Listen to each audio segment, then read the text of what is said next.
Hey guys, welcome to the Ubisoft press conference abridged version. For those of you who don't want to watch the full thing, it was about 1 hour 10 minutes, and I'm here to give you the short version. I think Ubisoft had a very strong showing. It's no surprise, they usually do. Now, whether or not the games are good once they come out, and whether or not they live up to expectations, that's a totally different conversation. Right now is not the time to be worried about such things. Now it's the time to look at what Ubisoft has in store for us, and I think what they had to show was really awesome. They opened the show with South Park: The Fractured Butthole, a clever pun worthy of the South Park name for sure. And yeah, it's completely excited about this. I love the stick of truth. So having a brand new story with Trey Parker and Matt Stone behind the wheel is something that I'm very much looking forward to. This time it's the setting of superheroes. It's not the fantasy setting like Lord of the Rings stuff that they did on the previous game. And there was a hint at a change in the combat system, which is something that I'm potentially looking forward to as well.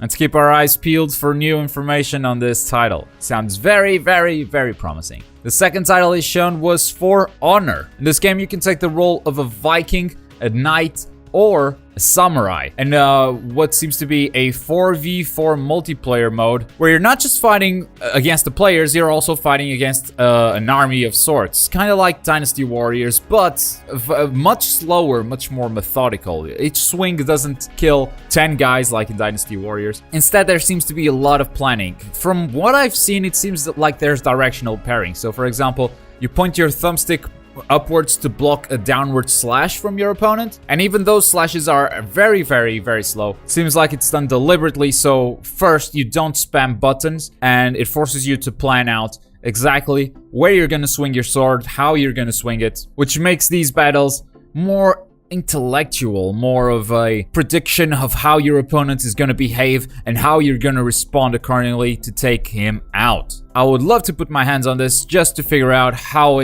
the intricacies of the combat system, what you're able to do exactly, how it all works. Very excited about this new title. Next, they announced 2 expansions. The first one is for the crew. It's called Wild Run and brings new vehicles and new events to the crew. Not much to talk about there. Trials Fusion had an awesome trailer with a cat riding a unicorn. It's an expansion pack for Trials Fusion. It's called Awesome Level Max. Includes new tracks, and I'm not sure. Are you able to ride the unicorn as the cat? Is that a new vehicle for Trials? Not exactly sure how that would work, but if it is indeed the case, then this could be potentially very interesting. The Division came next, and I'm not super optimistic about this title because it kind of looks like Destiny in third person. But I gotta say that what they've shown for the Dark Zones is very interesting. So, Dark Zones are the PvP areas for the Division, which is mostly a cooperative game. But inside these zones, you're able to fight against other players. Now, once you go into the Dark Zones, your objective is to get loot, get new weapons, get new gear, you know, like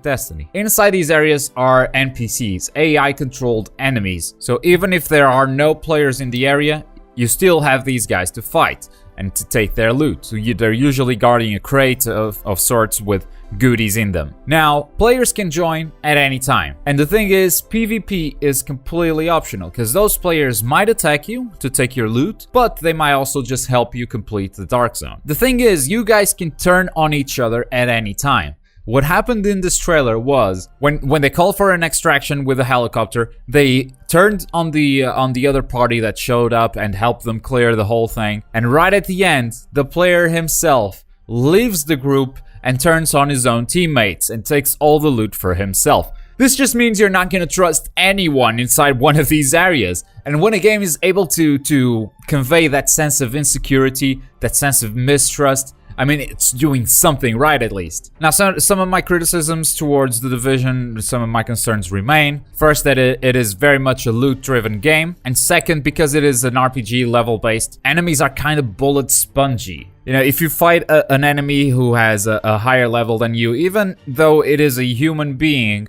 it will take several bullets to take him out. And that is immersion breaking, because a human, no matter what level, first of all, there's no levels to humans, but no matter what level a human is, one shot to the head and the guy is dead. Or it should be so, you know? And in this game, each weapon has a damage value attached to it.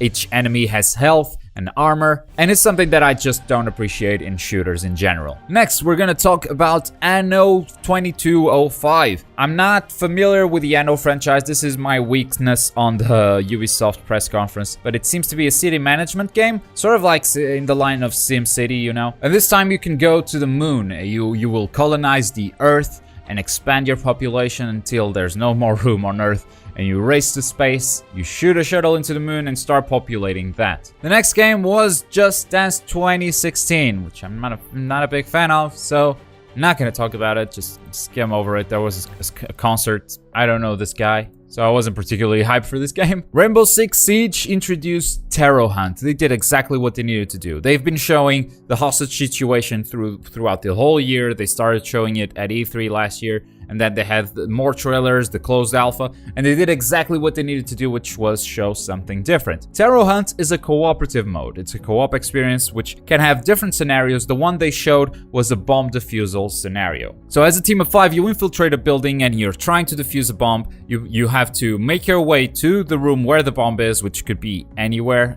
You have to use your drones to scout the area. Then you plant the defusal device and you have to hold that place for 1 minute. And it's going to be constantly under attack. Now, it doesn't matter if you die. What matters is that you protect the defusal device. It seems like an extremely challenging mode, even though it's against AI enemies. They are larger in number, and the tactical combat still applies, so I'm really happy to see something different from Rainbow Six Siege. Next, Ubisoft, you could show us some single player, maybe?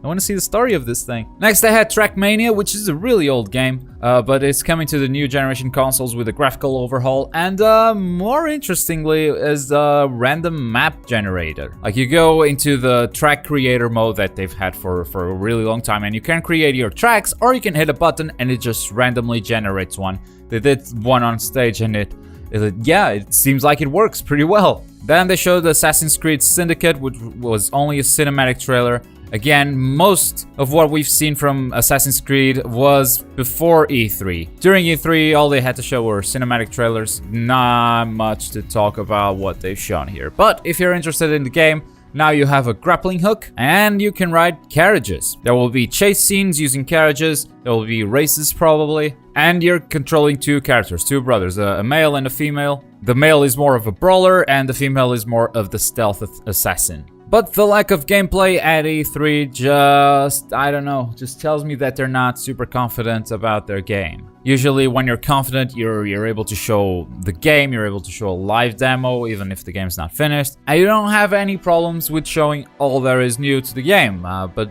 with this, all these cinematic trailers, I think they're being very protective of their game, and I don't think that's a good sign. Okay, we've reached the end of the Ubisoft press conference with their final title, their final unveiling, which is Tom Clancy's Ghost Recon Wildlands. Ghost Recon goes open world. So it's a squad base. It seems like a 4-person squad can go and do an assortment of missions. There are heists, there are assassinations, and there's probably much more. And the cool thing about it is you can take whatever approach you want to complete these missions. You can just have a sniper on top of a mountain and just shoot the target from a distance. You can do it the stealthy way. You can have a full frontal assault. I really like the sandboxy way this game is presented. It seems there's a story behind all of it, and you seem to be able to play throughout the whole story, which are really just separate missions. And 4-player co-op from start to finish. And something I noticed during the presentation of this title is a lot of asset recycling. During the stealth gameplay and some of the takedowns look straight out of Splinter Cell. And the open world, you know, all the events displayed on the open world, that looks a lot like The Crew. But I think those are appropriate situations to recycle those assets. Looks like a promising title, but I'd like to see more of it. I'd like to know a bit more of how it works. Is there a narrative? Are you free to do whatever mission in whatever order you want? Is there any point to it besides leveling up and getting more loot? You know, just some of the stuff that I would like to know a bit more about. But hey, looks like a cool game. And that's it for Ubisoft. Very strong showing, as I mentioned at the beginning of the video. South Park, For Honor, The Division had the PvP zones. Look awesome. Rainbow Six Siege, and finally Tom Clancy's Ghost Recon Wildlands. And as I mentioned, whether or not these games do live up to their expectations once they release, will there be graphical downgrades or performance issues, well, that's something to worry about later down the road. For now, I want you guys to tell me, what was your favorite game at Ubisoft? Let me know all about your opinions down in the comments below. While you're down there, click the like button and subscribe for more E3 coverage. Up next, Square Enix.